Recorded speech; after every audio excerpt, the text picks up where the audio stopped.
Hello once again. So we are back with the continuation of the lesson of the second chapter, that is the growth of nationalism. In this session we are going to see the precursors of the Indian National Congress. Precursors means who were the predecessors or who were the forerunners of the Indian National Congress, like the leaders who laid the foundation for the establishment of the INC.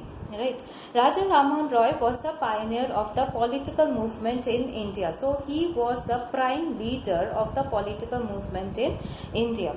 He demanded liberty of the press, appointment of the Indians in the civil courts and other higher posts. So freedom of the press was demanded by him. He wanted the Indians to be appointed in the civil courts and also the higher offices. Codification of the law means coding the law so that it is very simple to understand by the common Indians. The first political associations to be started in India was the Landholders Society in Kolkata in 1838. Many public associations were started in different parts of India, and many names came across. There were the Bengal British Indian Society, British Indian Association, East India Association, London Indian Society and Indian Association. These associations served as a base for the formation of the Congress and all India political organizations. So these organizations actually laid the foundation for the formation of the Indian National Congress. The most prominent among these associations were the following. So the East India Association was one of the important associations which was formed in the year 1866 by Dadabhai Naoroji. Dadabhai Naoroji, he was he had written the theory, the drain of wealth, right, and he is also known as the grand old man of India, right. You can see his picture here. This is Dadabhai Naoroji, this one. Okay, so the association provided information on all Indian subjects to the British citizens and the members of the parliament. So it voiced the grievances of the Indians and suggested remedial measures. So what did the association do? It actually provided a platform where the Indians can discuss their problems with the British administration, and he also in the British Parliament he also suggested some solutions for the Indian problems. Dadabhai Naoroji, the grand old man of India, was of the opinion that the British were basically just and good. So he believed in the British system of the education and he wanted a solution for the problems in India. He wanted to place the true state of affairs in India before the people of England so that the problems of the Indians may be resolved. So he wanted to uphold a true picture of the problems of India so that the problems can be solved. The association had its branches in Mumbai, Kolkata and Chennai. The second association which we are going to see is the Indian Association, which was formed in the year 1876, and it was formed by Surendranath Banerjee in Bengal. The association had lawyers, professionals and educated middle class as its members. The association had branches in Bengal as well as outside in the towns of Bengal. So what were the objectives of the Indian Association, which was formed by Surendranath Banerjee in 1876? Creation of a strong body of the public opinion, right? People have to express what they are feeling. People have to come up with their problems. Integration of the Indian people on the basis of the common political interest. What is the common political interest that bind the people? It is like search for the justice and the liberty.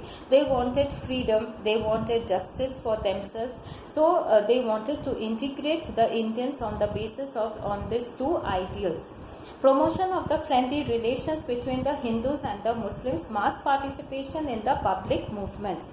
So what were the achievements of this organization? It launched agitations against the oppressive acts such as the License Act, Vernacular Press Act and also the Arms Act. Remember the License Act, only an European could possess the weapons and the Indians were not allowed to possess the weapons, the Arms Act, and also the Vernacular Press Act, that is the freedom to the press, and against lowering the age limit from 21 to 19 years for the Indian Civil Service examination. It also took up the cause of the workers of the British-owned plantations. Plantation like the coffee plantation, the workers were working there, and it wanted to highlight the problems of the workers. However, the association failed to attain an all-India character. It was only formed in Bengal, so it could not assume a pan-India character.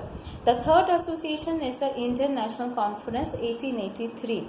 In 1883, Surendranath Banerjee convened the All India National Conference at Kolkata. Convened means he called a seminar. It was a provincial organization, means it was a regional organization. It offered a model to the Indian National Congress. So, if the question is asked like which conference or organization formed a model for the Indian National Congress, the answer is Indian National Conference, which was formed in the year 1883. The Indian National Conference held its second session in December 1885 in Kolkata. During the same period, the Indian National Congress held its session in Mumbai. Both these bodies served the same purpose, that is to work for the welfare of the Indians. So the National Conference merged with the Indian National Congress in December 1886. So these were the pre-runners or the predecessors, the East India Association, the Indian Association, and the Indian National Congress, which laid the foundation of the Indian National Congress.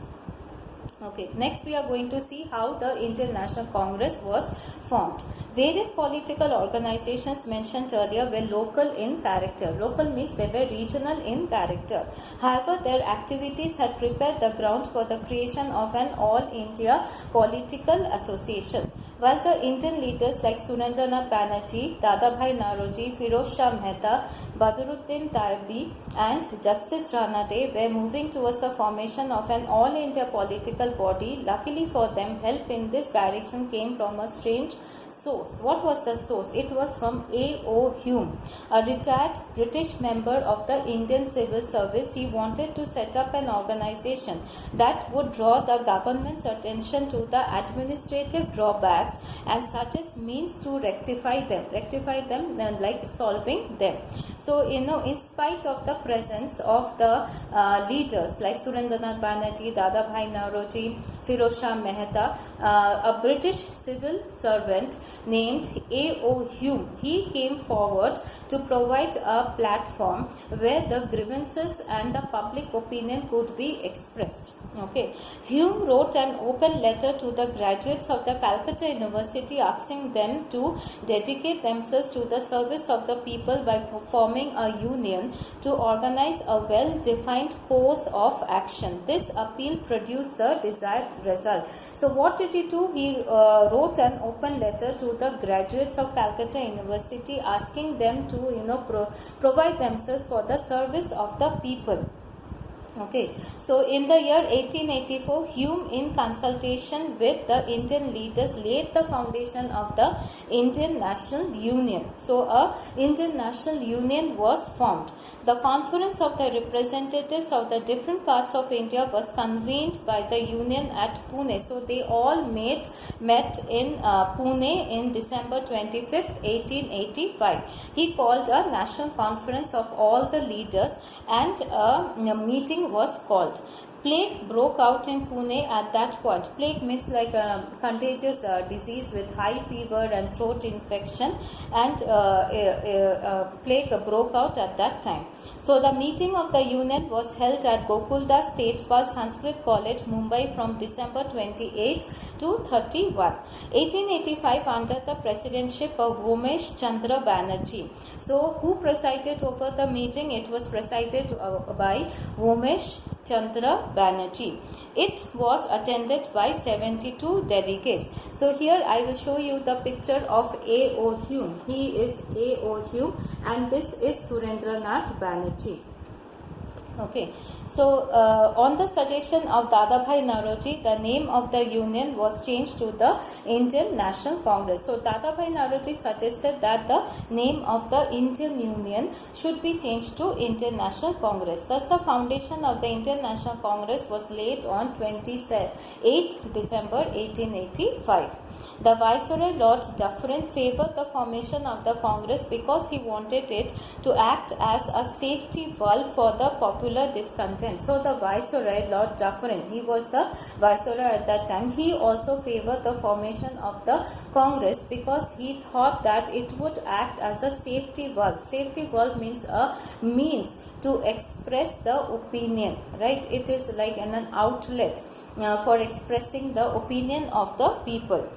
Popular discontent means the dissatisfaction which was there among the people, thereby safeguarding the British interest in India. The Congress stood for the hopes and aspirations of the people of India who accepted its leadership in launching the freedom movement. It achieved the goal of freedom in 1947. So here this is how the Indian National Congress was formed, and it slowly it became a national organization, and slowly it started the national movement, and finally freedom was achieved in the year 1947. So now we are going to see what was the aims of the Indian National Congress. In his presidential address at the first session of the Indian National Congress, W.C. Banerjee declared the following as the aims of the Indian National Congress: to promote friendly relations between the nationalistic political workers from the different parts of the country. So there should be a friendly relation between the workers from the different parts of the country. To develop and consolidate the feelings of national unity irrespective of caste, religion and province. So whatever be your caste, whatever be your religion, whatever be your region, it shouldn't hamper the feeling of national unity. To formulate the popular demands and present them before the government. To put together what are the demands of the people, it should be brought in front of the government. To train and organize public opinion in the country. The Congress held its sessions every year in December to chalk out programs. Chalk out means to formulate or to plan out to achieve its aims. Changes were made in the above mentioned aims of the Congress from time to time according to the changed circumstances. Now there are the various sessions of the Congress which were held, and you will have a complete list of these sessions mentioned here. Quickly I will go through this and then we will wind up with the chapter. The first session of the Congress under the presidency of W.C. Banerjee. Please remember this. The first session of the Congress was under the presidency of Umesh Chandra Banerjee, was attended by 72 delegates from all parts of India, including such eminent persons as Dadabhai Naoroji, K.T. Telang, Firoz Shah Mehta and many other dignitaries. The second session of 1886 was held at Kolkata under the presidency of Dadabhai Naoroji. So the second session was under the presidency of Dadabhai Naoroji. Some of the delegates were received by Lord Dufferin as distinguished visitors to the capital. So they were welcomed as the distinguished visitors.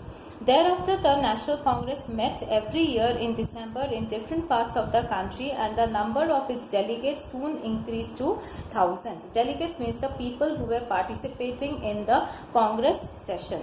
The Surat session, 23rd session of the Congress, was held in the year 1907 under the presidency of Rash Bihari Ghosh. Now, why this is very much important? There was a dispute, means there was a fight between the early nationalists, means the moderates, and the assertive nationalists, that is the extremists, which we are going to see in the subsequent chapters, the difference between the moderates and the extremists of the Congress regarding the methods of agitation. Agitation means the methods of the protest in Bengal after its partition. Now in 1905, Bengal was partitioned by the British. Now there was a difference of opinion between the moderate group of the Congress and the the extremist group of the Congress, which led to the famous Surat split of the Congress in the year 1907.